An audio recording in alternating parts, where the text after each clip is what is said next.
wabarakatuh. Kembali lagi di 1 jam bersama tokoh. Seperti biasa, pemirsa, banyak sekali tokoh-tokoh tentunya di Aceh ya, ataupun di seluruh Indonesia yang pastinya bisa dan juga akan kita kupas di sini. Karena memang kalau 1 jam bersama tokoh tidak lain tidak bukan, banyak sekali tokoh-tokoh penting yang ada di Aceh yang akan kita tanyakan pengalamannya, atau juga di bidang lain, atau juga dalam segi kelembagaan. Nah, tentunya di sore hari yang berbahagia ini, pemirsa yang sudah pada nungguin ya, bagaimana sih sebenarnya 1 jam bersama tokoh, dan juga tentunya di episode kali ini, tokoh siapa yang datang di hari ini, tentunya di studio kita tercinta. Yang pastinya kita akan membahas ya seputar tokoh tersebut, dan juga pengalaman-pengalamannya juga yang mungkin bisa menjadi inspirasi juga untuk Anda pemirsa yang ada di rumah. Iya, pastinya pemirsa ya, kalau sudah bersama tokoh ya, saya agak deg-degan ya. Karena yang namanya tokoh itu kita harus menjadi panutan ya. Karena memang namanya aja tokoh ya, pasti apapun yang dilakukan oleh seorang tokoh pastinya harus menjadi panutan bagi rakyat Aceh sendiri. Nah, pemirsa sudah hadir di studio kita yaitu Bapak Muhammad ya, sebagai auditor media di kantor Inspektorat Provinsi Aceh. Selamat datang Bapak di studio kita. Iya, yang pasti masih penasaran dong pemirsa yang ada di rumah bagaimana latar belakang dari Bapak Muhammad sendiri ya. Kami persilakan terlebih dahulu untuk memperkenalkan diri. Silakan. Terima kasih. Assalamualaikum warahmatullahi wabarakatuh. Yang pertama sekali kami berterima kasih sekali atas undangan yang disampaikan kepada Inspektorat Aceh untuk menjadi salah seorang narasumber dalam talk show yang sudah direncanakan pada sore yang berbahagia ini. Saya sebenarnya bukan Inspektur Aceh, ya, tapi saya diminta tolong oleh Bapak Inspektur Aceh untuk mewakili beliau menjadi salah seorang narasumber. Memang sebelumnya setahun yang lalu saya bertindak sebagai Inspektur Aceh. Saya kira sekilas tugas saya di Inspektorat Aceh sebagai auditor, jenjang auditor pengendali teknis atau yang dari segi kepangkatan auditor media. Ini profesi saya. Auditor media di kantor Inspektorat Aceh. Iya, berarti sebelumnya Bapak menjadi pejabat sebagai... Saya pernah Kepala Inspektorat Aceh, pernah juga menjadi Kepala Dinas Pendapatan dan PPN Aceh, pernah menjadi staf ahli gubernur, pernah menjadi Kepala Biro Perekonomian Aceh.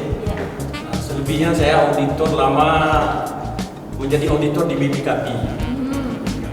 Iya, luar biasa sekali, pernah menjadi staf ahli gubernur ya Bapak ya, dan tentunya juga pernah menjadi Kepala Inspektorat Provinsi Aceh ya, dan sekarang sudah menjadi auditor ya di kantor Inspektorat Provinsi Aceh juga.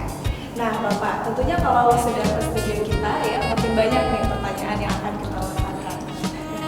Bapak deg-degan nggak sih?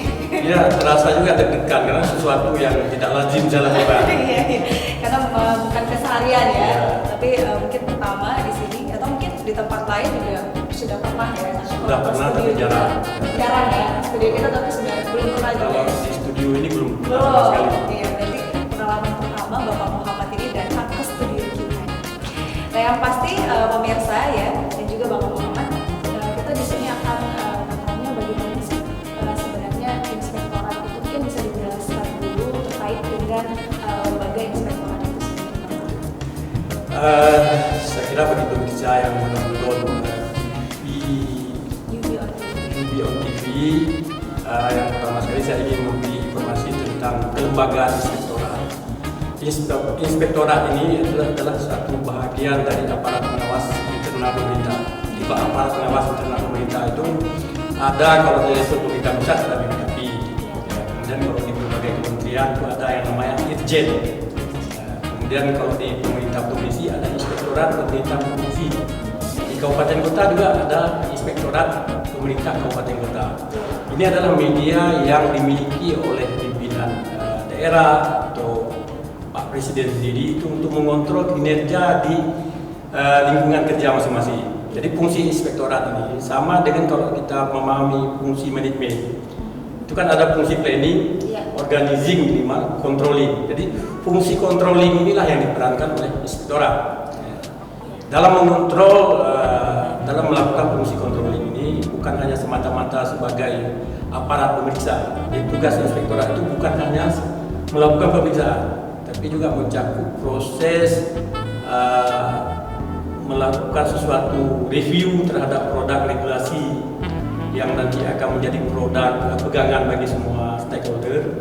Kemudian juga ada hal-hal yang sifatnya membantu pimpinan daerah di dalam memberi kebijakan-kebijakan, merumuskan kebijakan yang terkait dengan proses keamanan keuangan negara, keuangan daerah.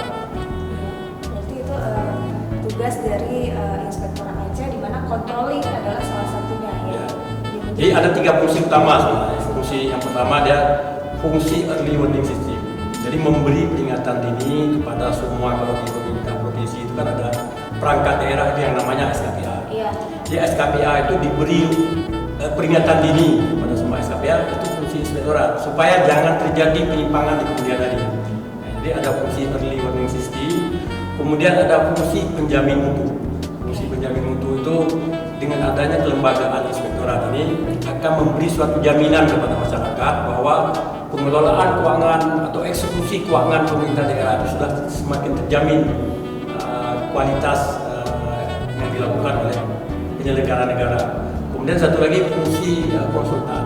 Nah, jadi inspektorat ini juga memerankan sebagai fungsi konsultasi bagi SKPA yang tidak memahami aturan-aturan. Saya kira lembaga inspektorat itu tempat bertanya untuk memperjelas sesuatu aturan yang menjadi keraguan-keraguan bagi aparatur penyelenggara negara. Inspektorat tempat bertanya supaya nanti tidak ada terjadi hal-hal kecurangan dalam praktek pelaksanaannya. Berarti bisa dibilang inspektorat ini memantau bagaimana jalannya perusahaan dan juga mungkin perusahaan, maksudnya lembaga ya. Lembaga itu misalnya datang ke inspektorat untuk mengayu ini bagaimana nih. Jadi ya, sama dengan mata dan telinga pimpinan daerah. Nah, jadi menjadi mata dan telinga untuk memonitor kinerja dari semua pihak untuk menjadi alat kebijakan pimpinan daerah dalam menetapkan kebijakan selanjutnya. Iya, nah itu adalah tugasnya dari inspektorat itu sendiri. Nah, berarti mungkin lebih detailnya itu Bapak sebagai auditor media ya. Berarti tugasnya juga sama memonitoring. Mungkin kalau dalam segi tugas saya kan fungsional, jadi lebih sempit. Jadi peran saya pada saat menjadi inspektur, kalau inspektur kan harus menaungi semuanya. Kalau yang namanya tugas fungsional ya mungkin arahannya ya mengontrol secara lebih spesifik, terutama cakupan yang menjadi tugas saya sebagai auditor pengendali teknis. Nah, misalnya ada pemeriksaan, saya mengawal kualitas dari hasil pemeriksaan itu bisa kita pertanggungjawabkan sesuai dengan standar yang disyaratkan. Iya, berarti lebih spesifik tadi, apakah ada contohnya misalnya seperti apa Bapak? Misalnya inspektorat itu melakukan pemeriksaan terhadap pemerintah daerah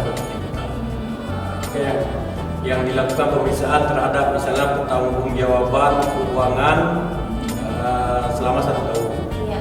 Nah, tentu di dalam struktur tim yang ada di inspektorat itu ada yang namanya anggota tim, ada ketua tim, ada pengendali teknis, ada pembantu penanggung jawab. Ini hierarki dalam satu tim itu untuk mengontrol kualitas dari laporan yang nanti akan dikeluarkan. Jadi saya berada di jenjang auditor pengendali teknis. Oke, auditor pengendali teknis ya.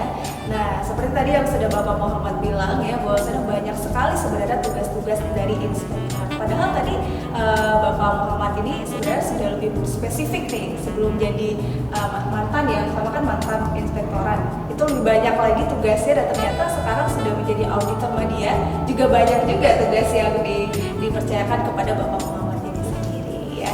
Dan tentunya masih banyak sekali pemirsa yang akan kita tanyakan, dan mungkin pemirsa yang ada di rumah juga makin penasaran nih sebenarnya ruang lingkup inspektorat itu seperti apa dan perannya seperti apa juga, dan sebenarnya apa sih maksudnya fungsinya untuk masyarakat Aceh khususnya ya, dan juga kelembagaan-kelembagaan lainnya. Tetap di 1 jam bersama tokoh pemirsa ya, yang pastinya tetap di Yubila TV. Thank you.